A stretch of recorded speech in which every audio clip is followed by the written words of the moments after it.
Right, hello everyone. Yes, I'm Roland, and this, as you may already guess, was my first word. It was car. So I've been in the automotive industry since day dot, and that's me playing with my first cars. And that special interest really stuck with me throughout my whole life. Playing with cars, building electric cars, so automotive electronics I've been in, again, my whole life.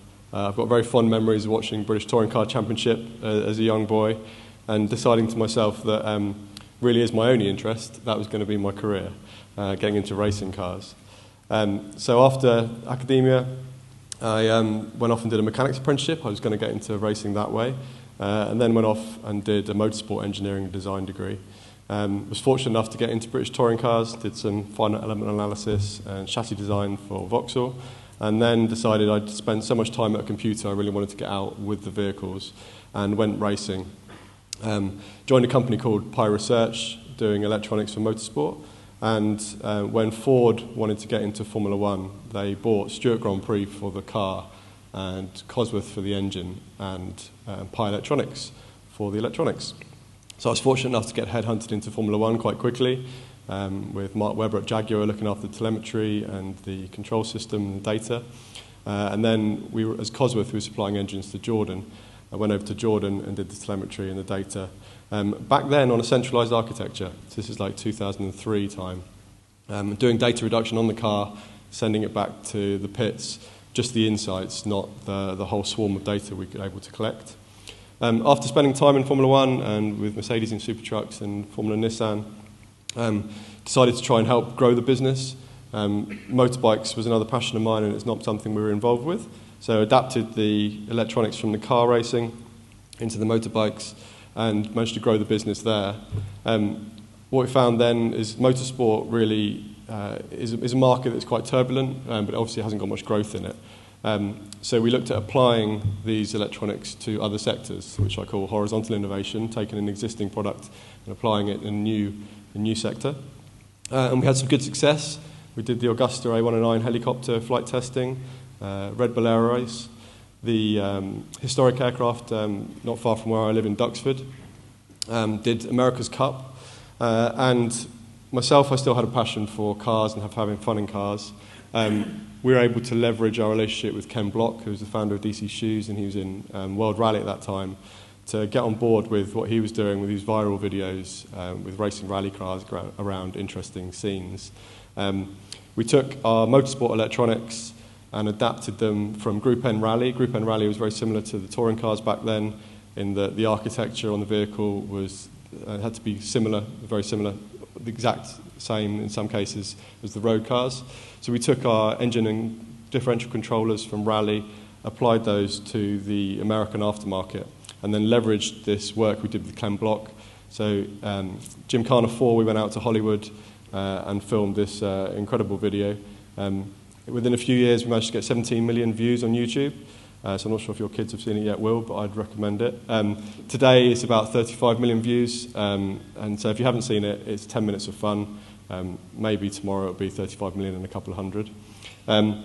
That really helped, of course, grow that new business unit that I started into performance aftermarket.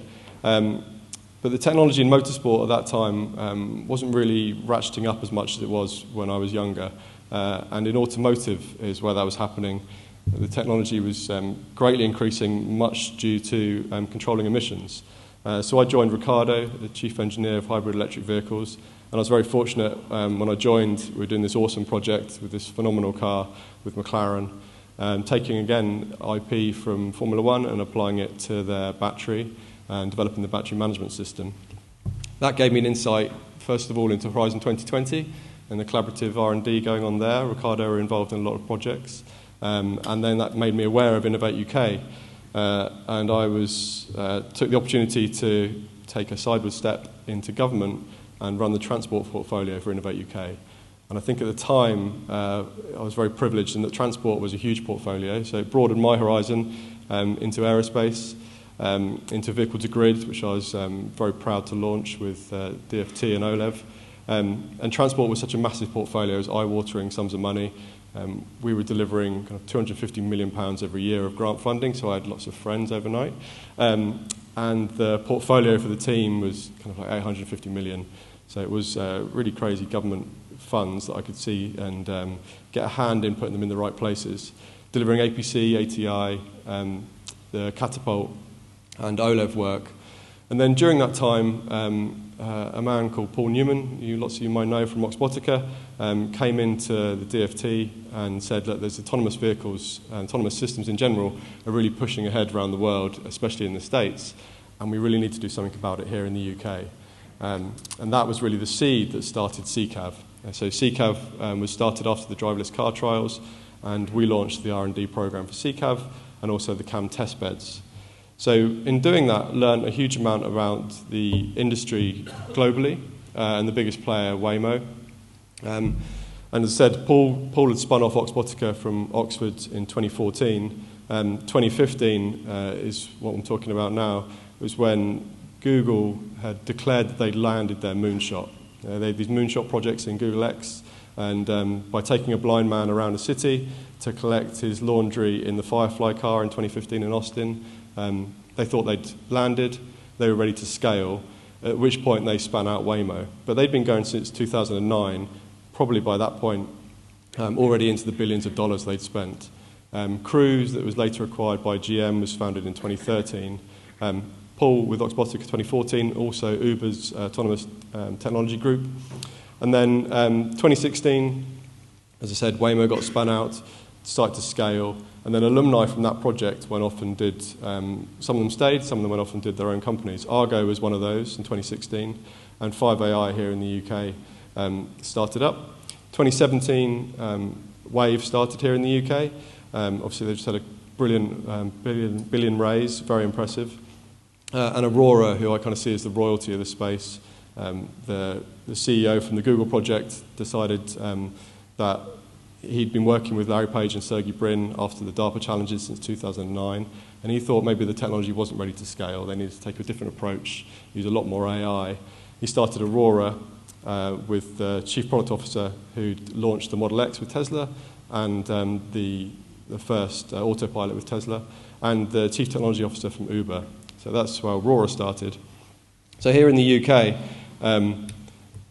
5AI I'd met along with all the other teams and really, really liked them.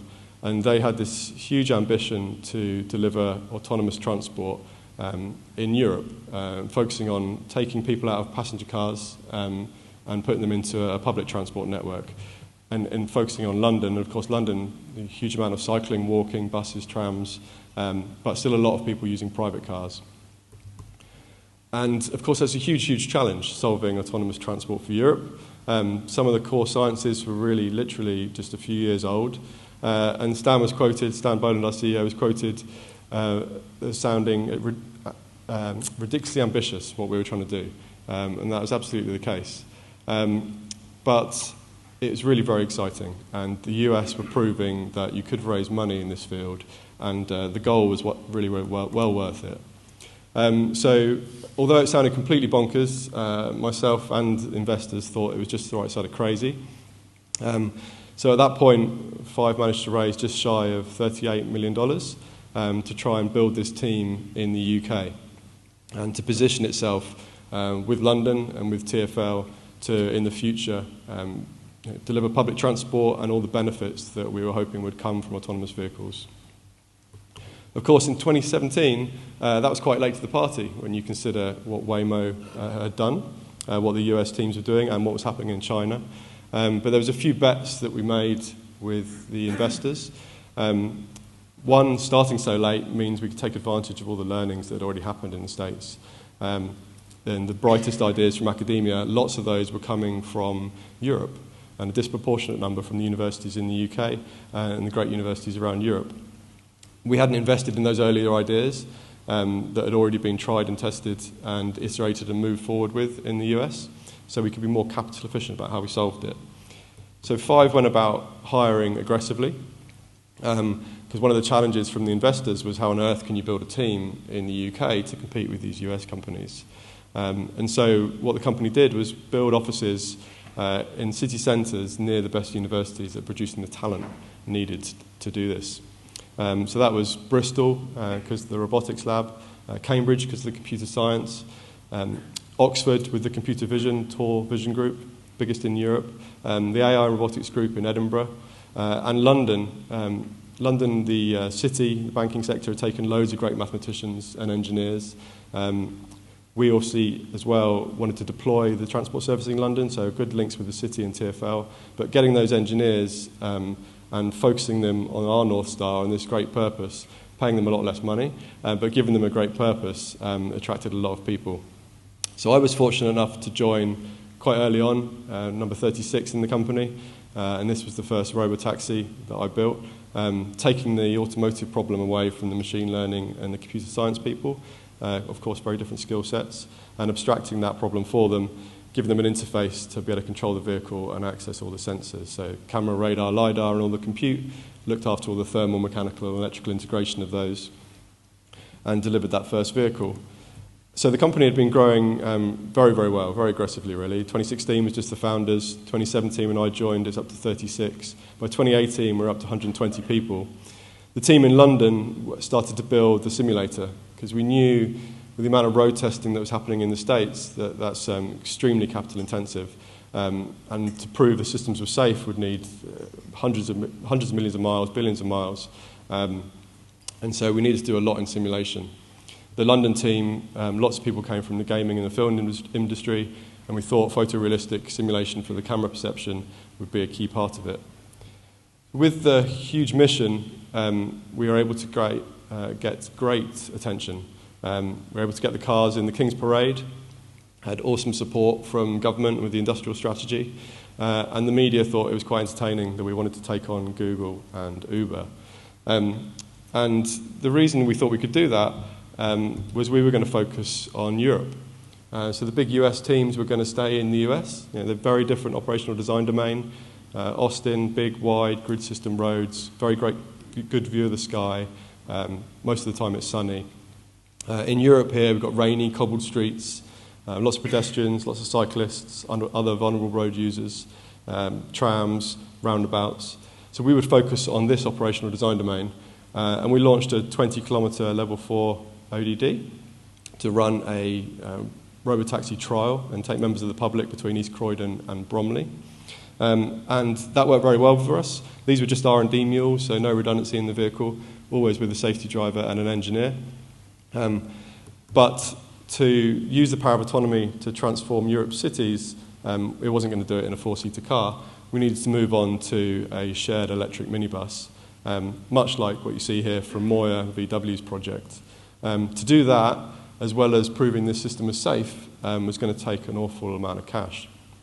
We'd spent the best part of this $38 million on our robotaxi trial and our fleet of robotaxis, developing all of the platform, the tooling, and our foundations of our AI system, which was very capital efficient compared to the US.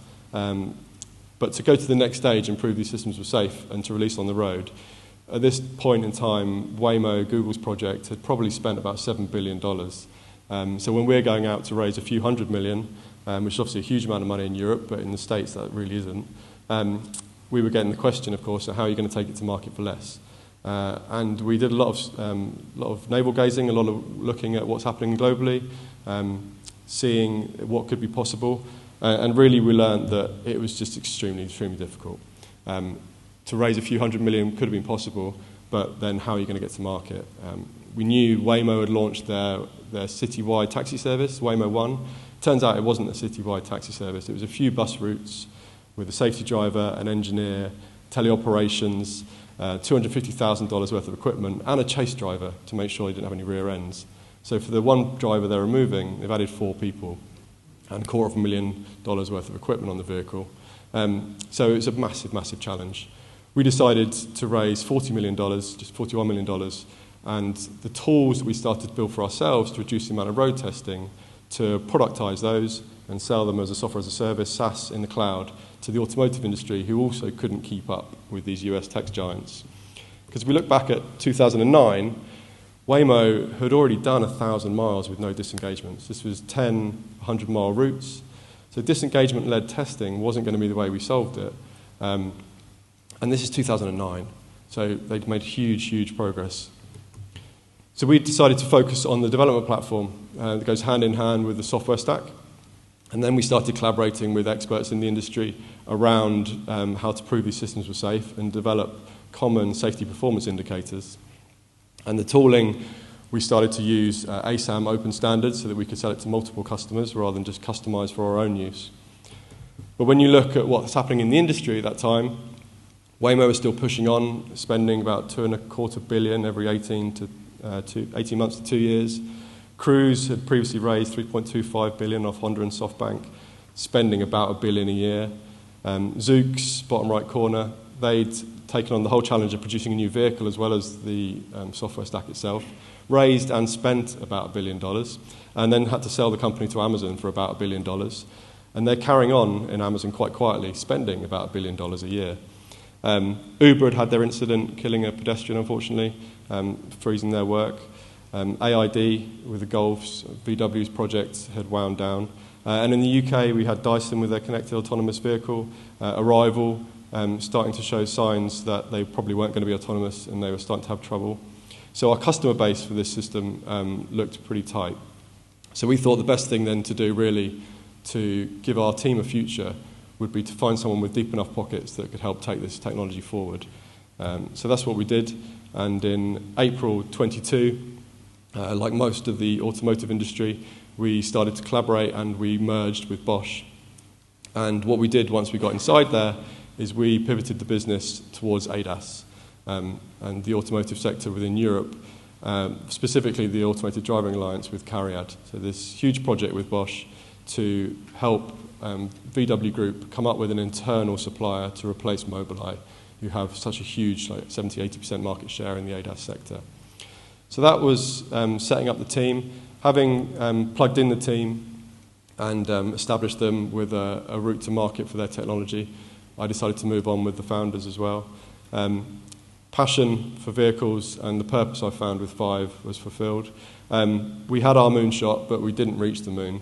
But if we hadn't have been aiming for the moon, would we have got into atmosphere? So I'd like to leave you with that thought that, what's your passion and what's your purpose, and have you got a moonshot? Thank you.